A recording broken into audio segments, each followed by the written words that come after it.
Well, I think also he kind of accounted for. I have these burns.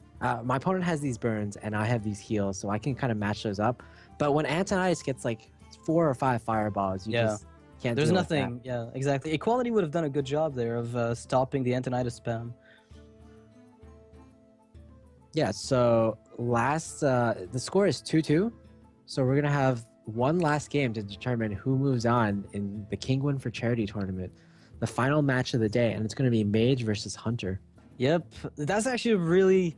I mean, it's one of those matchups where I feel like it largely depends on the starting hands and what type of hunter it is. If it is hyper aggressive, then it's a very, very different approach. Now, 'Cause, I mean, we've seen Gladezuka come back in some circumstances. I think just judging by that tracking that was in Firebat's hand before, this is probably a very infamous list of Hunter on the NA server.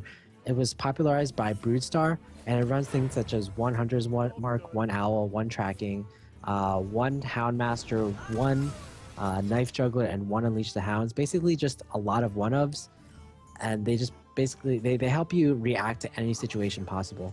Yeah, but the thing is, against Freeze Mage, they're reactive. You are not very reactive as a class, by design. But that's not really what you're striving for, right? Like, you don't want to be reactive against a Freeze Mage.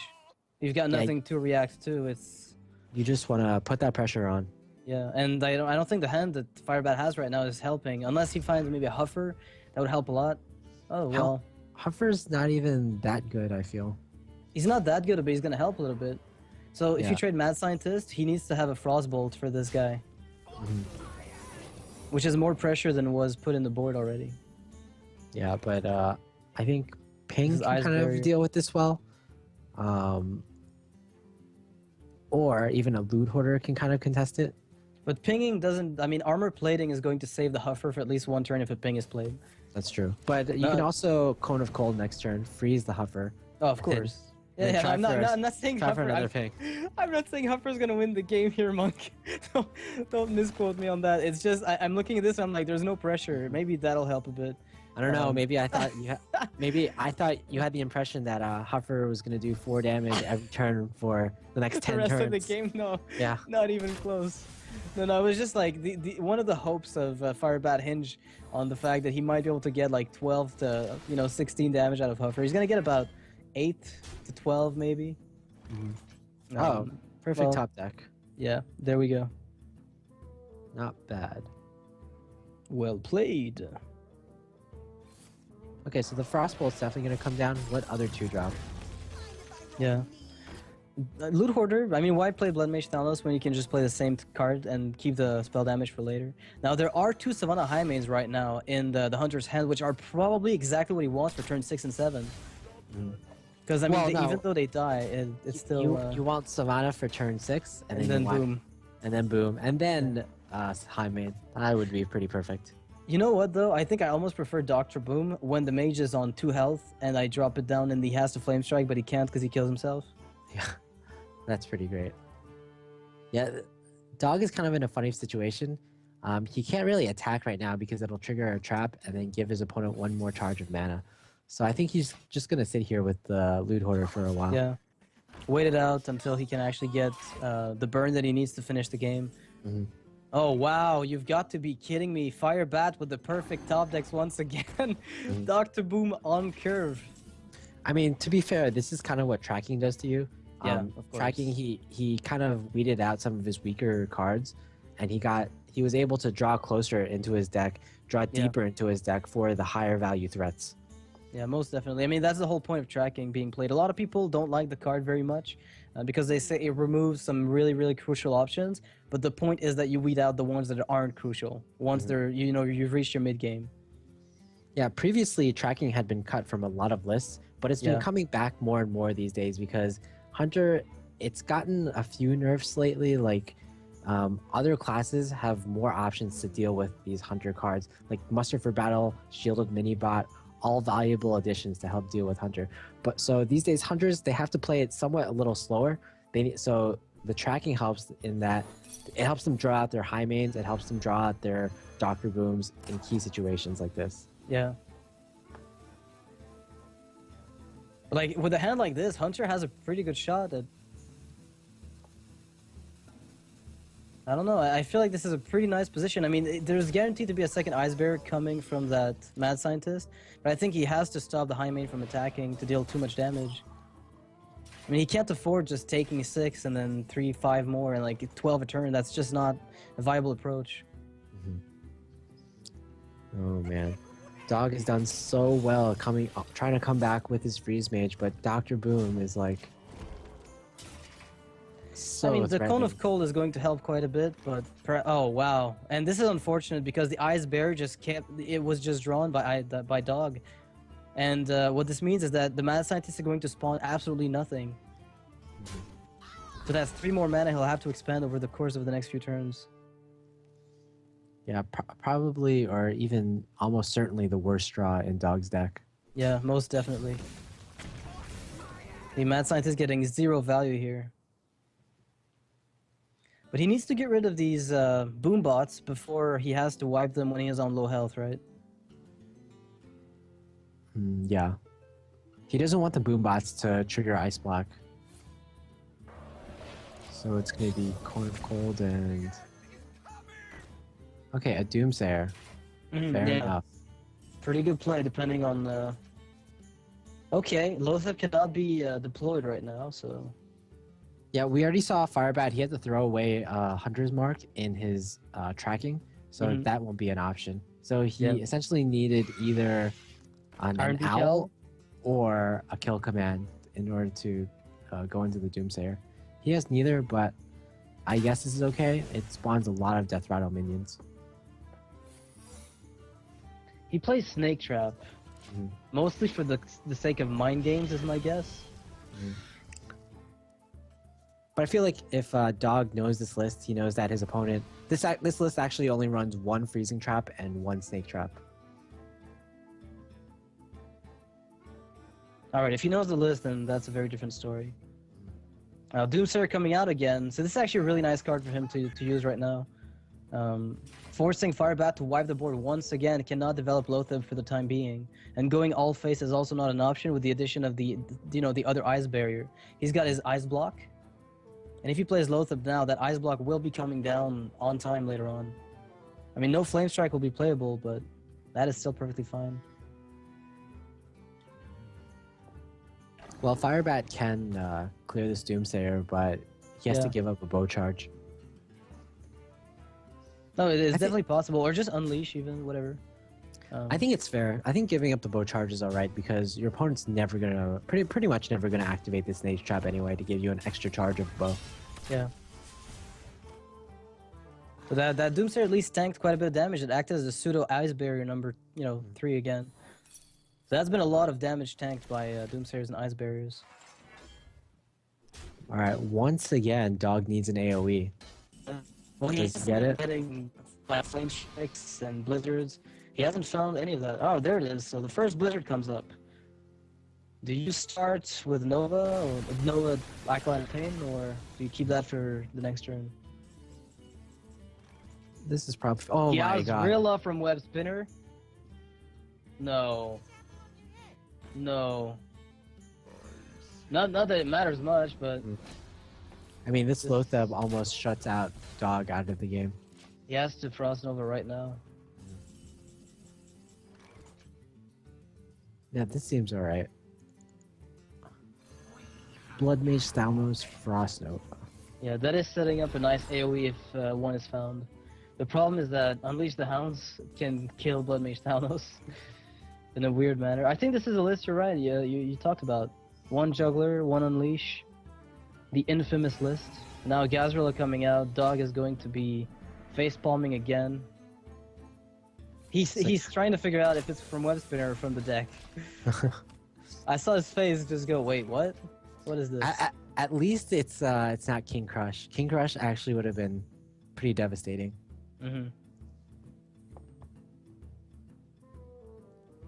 I mean, do you have to... I mean, what do you have to do? Do you just Acolyte Ping and hope for the best? Because you still have 1 Nova left, right? Yeah, he has 1 Nova left, but... Oh man, even if he gets the Nova, he's in such deep trouble. It Like really he depends gets, about what draws the Acolyte give. yeah, he has to like top deck pretty much for the next 5 or 6 turns. Yeah.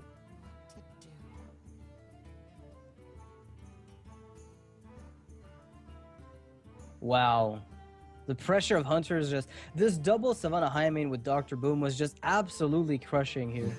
And not only that, but he got the Lothub and the Grazilla. Yeah, that's like pretty all much the cards you want. all the threats in the deck right now. Ooh, could this actually be enough? No, it's... Because you can't actually save yourself. You have to kill... Yeah, you're still getting... Well, you know what? He's alive for 1 turn, isn't he? 6? No, the jugglers could... Yeah, never mind. Yeah, juggler with Unleash is going to solve that problem. That's 8. Okay, so the ice block should be popped. Yeah, and Dog can't even use Alexstrasza next turn. It is just too much damage on board. Yeah, because if he uses it on himself, he's just gonna die. And if he uses ice block, that's also going nowhere, so...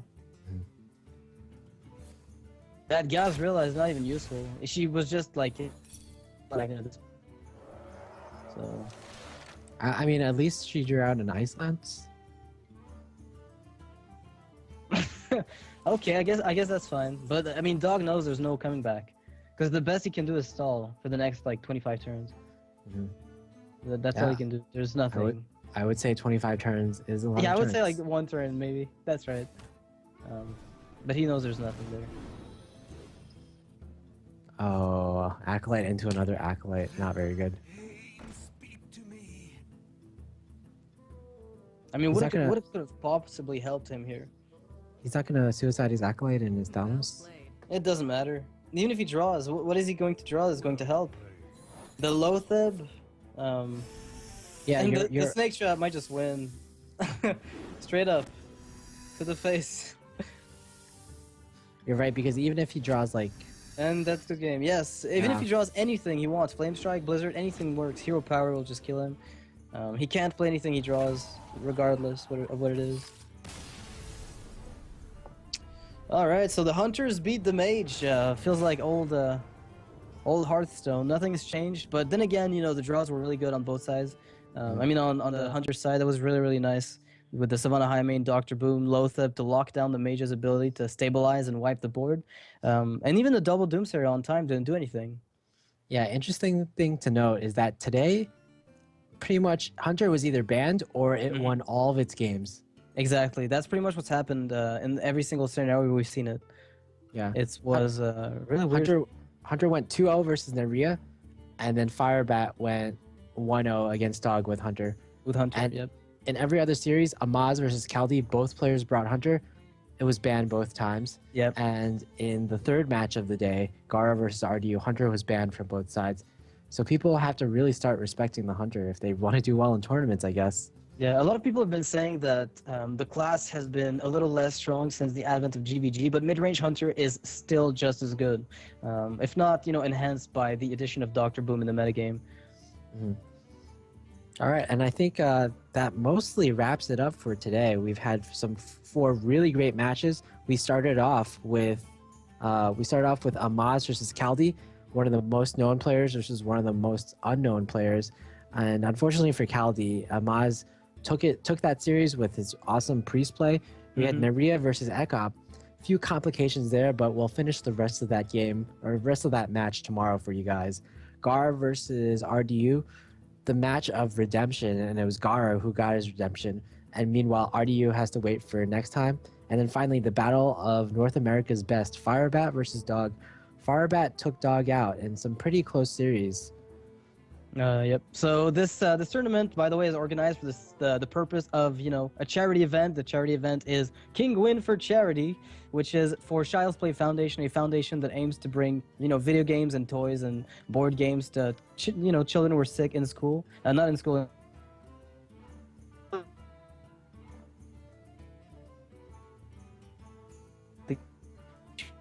Let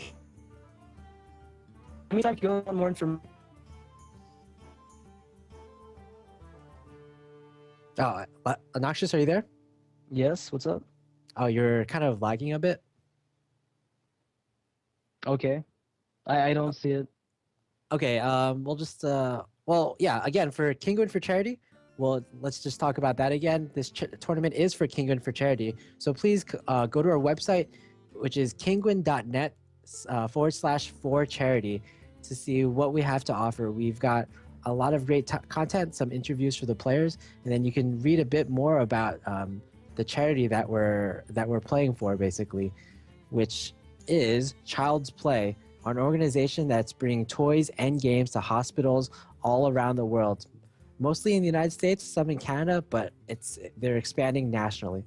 We're basically all the money that's raised for this in this tournament today will be spread among 4 hospitals between the United States, United Kingdom, Poland, and I believe one more which escapes me for now. Tomorrow we'll start off pretty early at around 14:30 CET, and the matches will start off with probably the best match out of the round of 16. We'll start off with Kalento versus Savitz. Kalento hasn't been doing that well in post GVG so far, but he might have a comeback. This might be his tournament. Meanwhile, Savitz really on fire. He won the ESL qualifier earlier this week. He won the Hearthstone Invent Invitational. So 2 for 2 this week so far. Can he make it 3 for 3? Next, we'll have Life Coach versus Hosty. Life Coach, of course, he newly joined Nilium Gaming. Yeah. Hosty newly joined Archon Gaming. So these kind of new players and new teams. Another exciting match. Third match, Powder versus Masan. Masan has been kind of off the radar lately, but he's coming back and he really wants to show a good game. Powder on team iHeartView. He actually got second in the tournament in the first edition of Kinguin for charity, right, Noxious? I don't remember the exact ranking, but I think he made it pretty far in the entire event. Yeah. Yeah, and then finally, Strife Crow versus Tice, another battle of titans. Probably the second most anticipated match game, of tomorrow. And then after that, we'll have the full round of 8. So it's going to be a really long day ahead of us, probably around 8-9 hours. So look forward to a lot of Hearthstone. Yeah, there's going to be a lot of it tomorrow. So today was kind of the beginning, and hopefully my connection will get a little better by the time the tomorrow comes. So, you know, if you guys want to check out the charity, kinguin.net /for-charity, get a little bit more information about that. And until tomorrow, I guess. So tomorrow we have the bulk of the games, right? Mm-hmm. Well, the bulk of the games are all getting played tomorrow. 8 series will be played tomorrow. Oh my goodness. Mm-hmm. Yeah, prepare your drinks, ladies and gents. I prepared my coffee. Yep, I'm ready for mine too. I got it. All right, so I think that's about it. We're going to close it off, and we'll hope to see you guys tomorrow. Yep, take care.